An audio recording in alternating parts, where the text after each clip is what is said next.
vai servir para os próximos seminários como um apoio daquilo que vocês estão entendendo. Se vocês deixarem de preencher essa ficha, efetivamente fica até comprometido os resultados que a gente possa ter através desse seminário. Obrigado.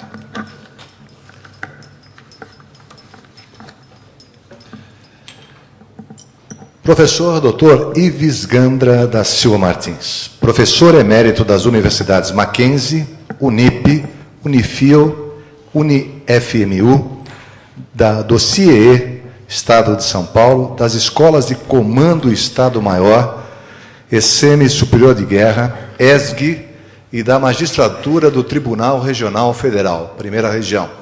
Professor honorário das universidades Austral, Argentina, San Martín de Porres, no Peru, Vassili Goldes, Romênia, doutor honoris causa das universidades de Craiova, Romênia, e da PUC, Paraná. Catedrático da Universidade do Minho, Portugal, presidente do Conselho Superior de Direito da FEComércio, São Paulo, fundador e presidente honorário do Centro de Extensão Universitária, CEL, Instituto Internacional de Ciências Sociais. Falará sobre integração ao mercado de trabalho. Convido o Dr. Ives Gandra Martins.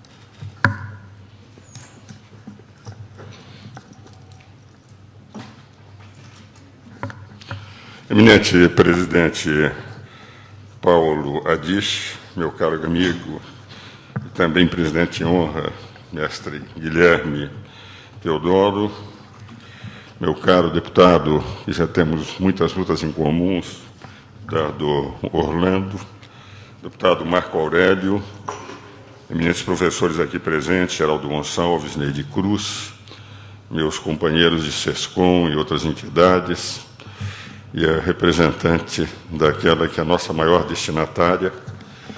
É com muito prazer que retorno à Assembleia Legislativa e dessa vez para falar de um tema que me é muito caro. Como velho professor desde 1954 e universitário desde 1960, sempre me preocupou muito na preparação dos jovens, a sua integração no mercado de trabalho. E como esse seminário é um seminário de natureza prospectiva, a intenção é sair com algumas conclusões que se possa levar para o Congresso Nacional, e como daqueles trabalhos constituintes nos quais participei na condição de, enfim, professor universitário, em diversas audiências públicas, mas principalmente em contactos permanentes com o relator da Constituinte, o senador Bernardo Cabral, e o saudoso e querido amigo Ulisses Guimarães, eu vou trazer um pouco aquilo que representou o que nós pensávamos na ocasião, e foi essa a razão que levou a Celso Bastos e eu, Celso também era permanentemente consultado, a comentarmos a Constituição Brasileira em 15 volumes pela Saraiva, e que, infelizmente, na legislação infraconstitucional,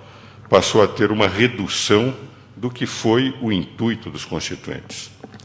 Eu gostaria de deixar claro, logo de início, um aspecto que me parece extremamente relevante. Em direito, se diz que a lei ela é mais inteligente que o legislador. Por quê? Porque o legislador, se pretende colocar na lei algo, mas não consegue colocar numa dicção suficientemente clara, cabe ao intérprete acomodar aquele texto legislativo no sistema jurídico existente. Por isso é que os senhores leem, em todos os especialistas na hermenêutica legislativa, na hermenêutica jurídica, que a lei é mais inteligente do que o legislador. O legislador pode querer ter colocado, mas se não colocou, o intérprete só pode interpretar o que está escrito, e não. Se alguém for fabricante de uma arma, e essa arma dever, segundo ele, dar tiros de 100 metros de distância, Mas cada vez que der tiros, só der de 50, é evidente que a intenção do construtor ela não vale nada, vale a capacidade da arma atingir. Então, essa matéria pacífica não é pacífico no que diz respeito à interpretação da Constituição. A Constituição, a interpretação do Constituinte é mais relevante que a interpretação do intérprete. A Constituição não é mais inteligente que o Constituinte, porque o Constituinte é o primeiro legislador. Não é Kelsen que dizia que havia uma norma fundamental anterior não escrita e que serve no campo da doutrina, mas, na realidade, o Constituinte é o representante do povo que redige em nome do povo o primeiro texto e, portanto, a primeira interpretação do texto só pode ser a interpretação do Constituinte. Por que eu trago isso para os senhores? É porque aquilo que os constituintes colocaram na Constituição tem sido amesquinhado em nível de legislação ordinária, não sei qual é a posição dos membros aqui da mesa, fazendo com que o que foi uma intenção grandiosa dos nossos constituintes passe a ser apenas um problema de natureza fiscal, que na necessidade de se criar cada vez mais receitas tributárias, vão procurando encontrar em novos setores maneiras de se arrecadar recursos. E se descobriu que o terceiro setor seria um excelente setor no momento em que as crises de 2008 e as crises anteriores, e agora que se avizinha, obrigam os governos a fazer políticas anticíclicas econômicas, fazendo com que, para atender à possibilidade de empregos e de desenvolvimento, vai-se buscar recursos num setor que faz o que o governo deveria fazer com os nossos tributos e não faz, e que nós fazemos em lugar dos governos através dessas entidades. Então, o que eu quero trazer para os senhores é a interpretação clara do que foi a nossa intenção. Bernardo Cabral está saindo agora, dia 7, um livro que escrevemos juntos, foi o relator da Constituinte. Escrevemos muitos dispositivos, ainda segunda-feira dava uma palestra em Brasília com a presença de Bernardo Cabral, sobre o primeiro seminário entre CARF e CNC, presidido pelo Antônio Oliveira Santos e pelo Cartacho, que é o presidente do CARF, do Ministério da Fazenda, e relembrávamos na hora do jantar aqueles tempos constituintes. Qual foi a intenção? Quando nós trabalhamos, e quando eu falo nós trabalhamos, porque o Bernardo tem escrito em diversos lugares, e mesmo nesse livro que sairá, ou no livro que escrevemos quando fizemos 20 anos de Constituição, que houve uma colaboração, enfim, com as limitações que eu tinha, mas uma congregação permanente de discussão dos textos, seja do Poder Judiciário, da ordem econômica, do sistema tributário e da Seguridade Social. Ele dizia que essa contribuição, enfim, teve algum valor, porque na necessidade de acomodar todos os interesses constituintes, ele conseguiu levar muitas dessas ideias. Qual foi a ideia do título 8º? Nós tínhamos na Constituição de 67 uma ordem social e econômica. A Constituição era dividida em apenas 4 partes. E a ordem social e econômica não era dissociada. Quando se dividiu a Constituição, o Constituinte, em 8 comissões, e cada comissão em 3 subcomissões, toda a ideia foi, efetivamente, fazer com que os segmentos pudessem trabalhar com uma autonomia que não viesse a prejudicar o intuito de ter uma Constituição efetivamente democrática. Uma Constituição que, no campo dos poderes, permitia um equilíbrio de poderes de tal ordem que, apesar de termos tido crises monumentais, desde 1988, impeachment presidencial, superinflação, alternância de poder, crises, inclusive crises de corrupção no governo, nunca mais se falou em ruptura institucional, tal a categoria dessa Constituição que efetivamente permitiu um equilíbrio entre os 3 poderes. Na ordem social, foi discutida, antes do início da conformação das 8 comissões, que a ordem social não poderia estar vinculada à ordem econômica, porque se tivesse vinculada à ordem econômica, nós estaríamos com uma vinculação que poderia levar ao fator social ser condicionado pelo fator econômico. Então, criaram-se duas comissões, a 7ª para a ordem econômica e a 8ª para a ordem social. E pela primeira vez se colocou na Constituição com clareza aquilo que há muito tempo nós, os constitucionalistas, desejávamos: criar um capítulo de seguridade social, coisa que não tínhamos. E dividimos a seguridade social em previdência, saúde e assistência social. Vale dizer, em nível de dignidade constitucional, tanto a previdência, quanto a saúde, quanto a assistência social têm a mesma dimensão. Isso é importante que se diga, para que não se considere, como muitos consideram, que, como a Previdência, todos dependem, e o orçamento previdenciário, que gera déficits fantásticos, é o mais relevante.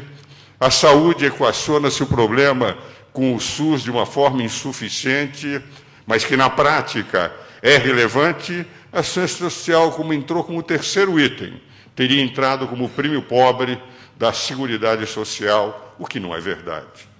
Se nós abrirmos as finalidades que foram colocadas na Constituição, nós veremos no artigo 203 da Constituição, com muita clareza, as importantes definições do que representaria a ordem assistência social. E na assistência social, nós vemos no 203, proteção à família, à maternidade, à infância, à adolescência, à velhice, e há, infelizmente, um projeto, sabe o deputado Marco Aurélio, na Câmara, da senadora Marta Suplicy, que pretende eliminar da Constituição as palavras família, paternidade, maternidade, pai, mãe, dias de pais e mães, sob a alegação de que isso poderia constranger os pares homossexuais.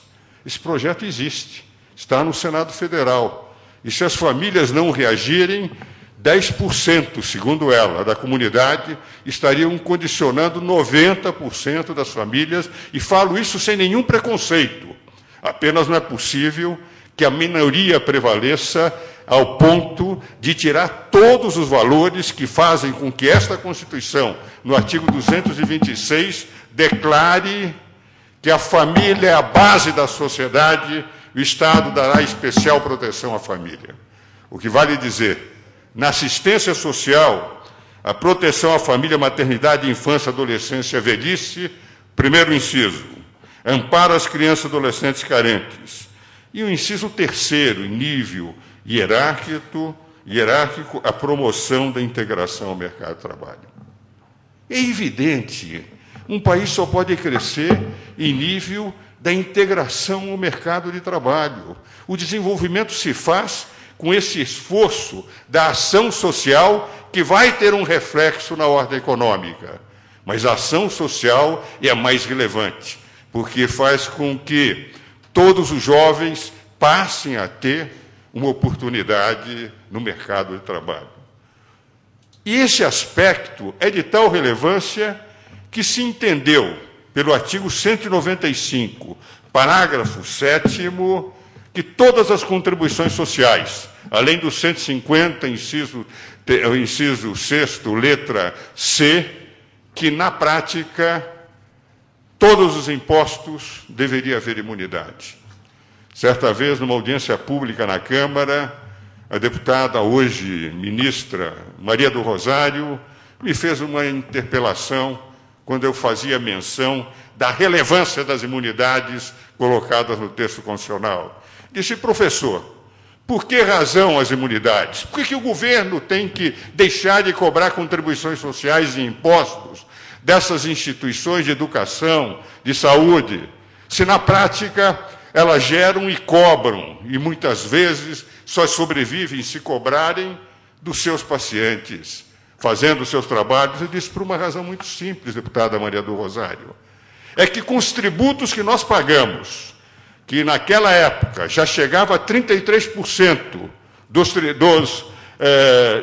da carga tributária, vale dizer, 1/3 do esforço nacional é transformado em tributos, os senhores não fazem aquilo que os senhores nos chamam a fazer para atender a assistência social, para atender a saúde, para atender a seguridade, para atender a educação. E é exatamente porque nós fazemos o que os senhores não fazem que os constituintes definiram claramente que eles dariam, o poder público, o Estado, dariam a imunidade como uma forma de contrapartida ao esforço da sociedade, que faz aquilo que o governo não faz com os nossos tributos. E ela não contestou, porque, na prática, é exatamente essa a razão das imunidades. Vejo aqui o meu eminente e queridíssimo amigo Arnaldo Faria de Sá, que eu quero cumprimentá-lo, até porque o seu time foi campeão da Série B, a Portuguesa de Esportes. Uma salva de palmas para ele. E que sabe ele que é meu segundo time de coração. E do meu irmão, que é o primeiro time do maestro João Carlos Martins. Mas então, dentro dessa linha dos constituintes, é importante que nós lembremos que, quando se fala em imunidades, quer que os constituintes pretenderam colocar nas imunidades, seguindo a tradição, o que representava a interpretação de todos os principais constitucionalistas brasileiros. Imunidade representa uma vedação absoluta ao poder de tributar. O que é vedação absoluta ao poder de tributar? É não permitir que o fisco não renuncia a nada. Eu não posso renunciar o que não tenho. Se é uma vedação absoluta ao poder de tributar, quando diz renúncia fiscal, renúncia de quem? Se eles não podem tributar, estão renunciando a quê? A uma vedação constitucional absoluta ao poder de tributar. E essa vedação absoluta não é isenção. Toda a legislação que os senhores têm, que os senhores trabalham, que os senhores estudam, é uma legislação que faz menção à isenção. O que é isenção? É uma renúncia fiscal. Quem tem o poder de tributar e deixa de tributar, faz uma renúncia.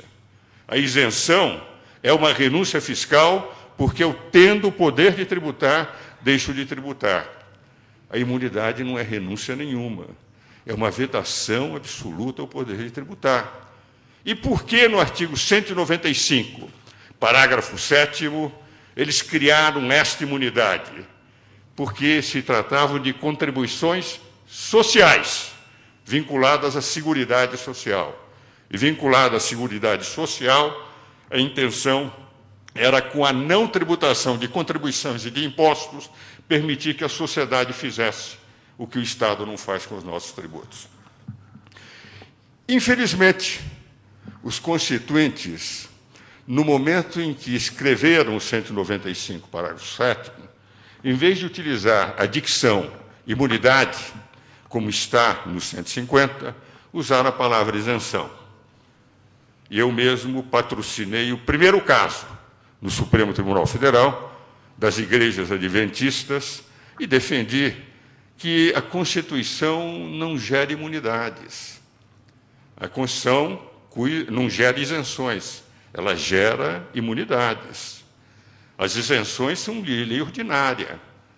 Em toda a desoneração fiscal, nós temos as imunidades, que são vedações absolutas ao poder de tributar, as isenções, que são favores fiscais, as não incidências, que são o não exercício do poder de tributar, as alíquotas zeros, que são as tributações reduzidas à sua expressão nenhuma, e depois temos as remissões e as anistias, que são perdões posteriormente à existência de tributação. E colocada a expressão isenção, fomos ao Supremo Tribunal Federal. Fiz a sustentação oral perante a Suprema Corte, em 2 casos. E por unanimidade, não houve um voto divergente. Todos os ministros decidiram que, por um erro de dicção, estava a dicção, mas que só se poderia ler no 195, parágrafo 7º, onde estava isenção, imunidades. O que vale dizer, hoje é pacífico no Supremo Tribunal Federal o entendimento de que as isenções a que faz referência o 195, parágrafo 7º, que vale para a saúde, educação e assistência social, para o sistema de seguridade de previdência, as contribuições sociais são imunidades.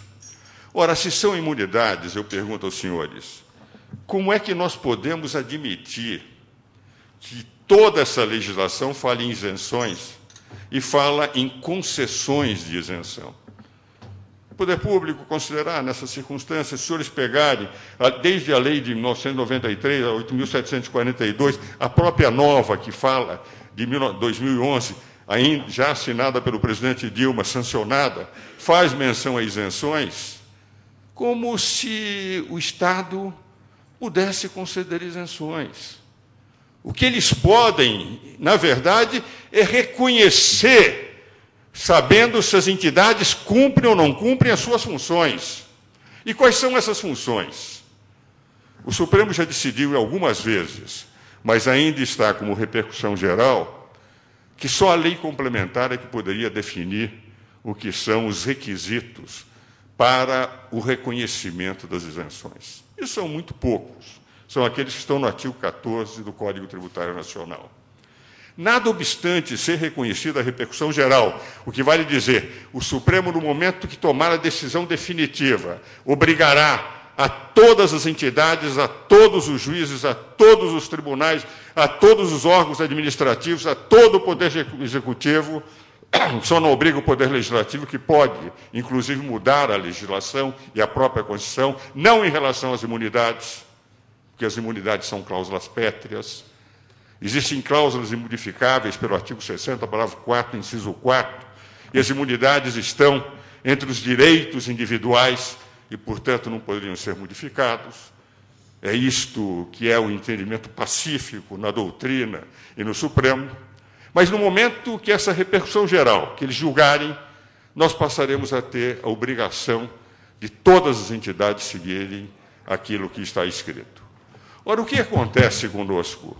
Se os senhores analisarem a legislação, a Lei 8.742, se nós analisarmos o decreto que regulou a Lei 12.101 de 2009, se nós analisarmos a própria Lei 12.101 e agora a nova legislação que só cuidou especificamente de assistência social, nós vamos verificar que houve uma tendência a ir reduzindo a nossa competência, reduzindo as hipóteses, passando a ser entidades em que eles não confiam e, por isso, não precisam fiscalizar de todas as formas, dificultando intensamente que se façam os verdadeiros trabalhos, excluindo algumas atividades que são evidentemente de integração. E há entidades que estão há anos aí, entidades com 70, 80 anos, que sempre tiveram a sua imunidade reconhecida e que agora passaram a ser objetos de que precisam se readaptar, porque não terão mais a imunidade, que não é uma concessão bicepal de um carimbo de um determinado ministério, mas é uma concessão maior, dada por todos os constituintes. Eu creio que, num congresso como esse, o que nós temos é que tirar algumas conclusões e criar essa frente parlamentar que se vai criar para que não se possa mesquinhar aquilo que foi a melhor das intenções dos constituintes de criar efetivamente no campo da seguridade uma abertura para que todas essas instituições façam na integração ao mercado de trabalho aquilo, enfim, que o Estado deveria fazer e não faz. E eu digo isso por quê? Porque nenhum momento passa a ser tão oportuno como agora. Para que os senhores tenham noção, o desemprego na Espanha, que é um dos países que está hoje com maior dificuldade, é de 22%. Mas o que é extremamente impressionante e trágico é que nesses 22%, 40% é dos jovens que não encontram emprego. O que vale dizer, o problema social deles é fantástico. Se nós, com a potencialidade do Brasil, dos países emergentes, que podem enfrentar a crise com essa abertura, tivemos essa versão mesquinha. Vejo, por exemplo, o CIE, foi anunciado que eu sou professor emérito do CIE, Estado de São Paulo, aqueles prêmios que eles dão todo ano de guerreiro da educação. É uma instituição que o próprio nome diz, CIE, Centro de Integração Escola-Empresa. Mais de 7 milhões de estagiários colocados nos tribunais. Uma vez conversava com a ministra Ellen Grace, que queriam tributar, e mostrava que, enfim, ela disse, nem precisa me dizer, porque 10 dos meus estagiários pertencem e foram indicados, abrindo o mercado de trabalhos para aquela classe que tem dificuldade de encontrar empregos. Porque nós sabemos que uma determinada elite, aqueles que estão melhor situados na vida, falam com um amigo, conseguem com uma apresentação, sempre têm facilidade de encontrar lugar para os seus filhos.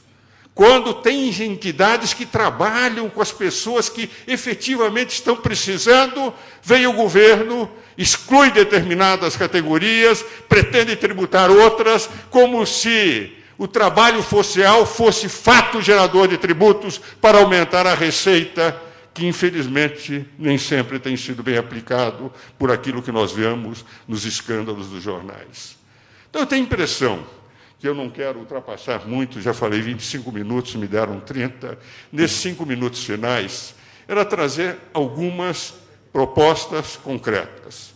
Se nós vamos fazer uma frente parlamentar, se é importante a integração no mercado de trabalho, se é isso que está na Constituição, se só as imunidades, que são vedações absolutas ao poder de tributar, se o próprio Supremo já em diversas decisões falou que há necessidade de lei complementar, se essas imunidades têm que ter os requisitos lá definidos, por que não pedimos uma alteração efetiva dessas exigências?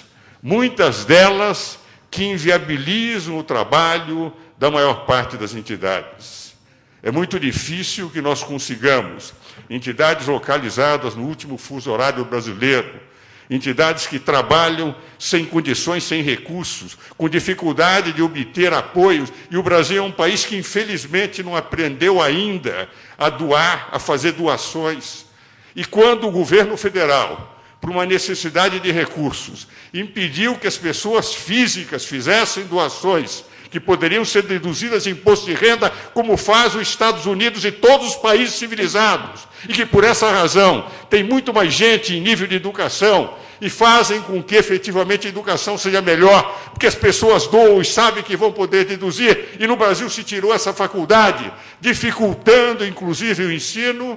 Nós poderíamos dizer que a sociedade, através dos seus representantes, que são as casas legislativas, que nos representam, o Poder Executivo tem a maioria da nação, o Poder Legislativo a totalidade, porque no Poder Legislativo está a oposição em situação.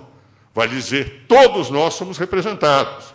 Se não gostamos dos legislativos, a culpa é nossa, porque fomos nós que elegemos, mas é lá que está a nossa representação. Pedir que a frente parlamentar, uma frente parlamentar, comece a ampliar essas notáveis restrições que foram e essas omissões, como, por exemplo, em relação àqueles que me foi apresentado pelo Guilherme, dessas colocações de meninos e guardas, que efetivamente permite com que eles sejam tirados das ruas, que não sejam viciados em drogas, e o governo não reconhece como assistência social, como se efetivamente dependesse da Versailles brasileira, que é Brasília, onde, longe de toda a realidade brasileira, alguns funcionários decidem sobre o destino de 195 milhões de brasileiros.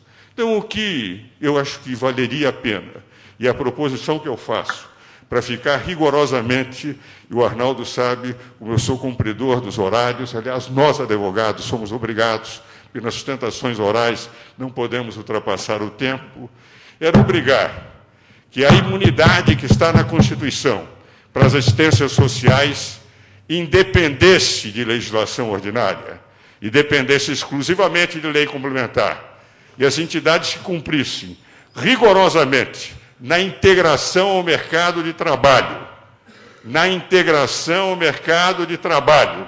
os requisitos do artigo 14 do CTN fossem essas entidades imunes, vedação absoluta ao poder de tributar, não podendo ter as concessões em que ficamos percorrendo corredores brasilienses na expectativa de que algum condescendente servidor conceda essa autorização.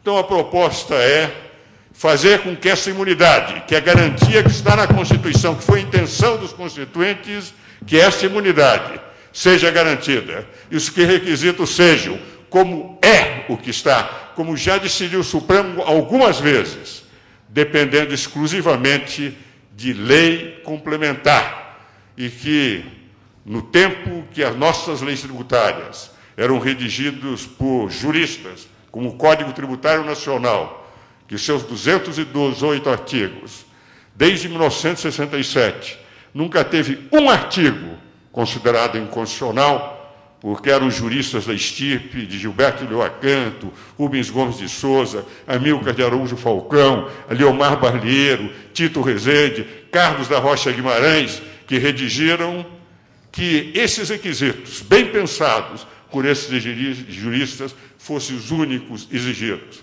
E que, cumprido o que está no artigo 14 do CTN, todas as instituições teriam o direito da imunidade a tributos e contribuições sociais. Se a Frente Parlamentar defender este único ponto e conseguir fazer prevalecer, como nós estamos batalhando no Supremo para dar repercussão geral a uma decisão dessas, eu creio que nós teríamos aberto uma enorme medida para que nós possamos fazer mais forte as nossas instituições, que fazem o que o governo deveria fazer com os nossos tributos e, infelizmente, os governos não fazem. Muito obrigado.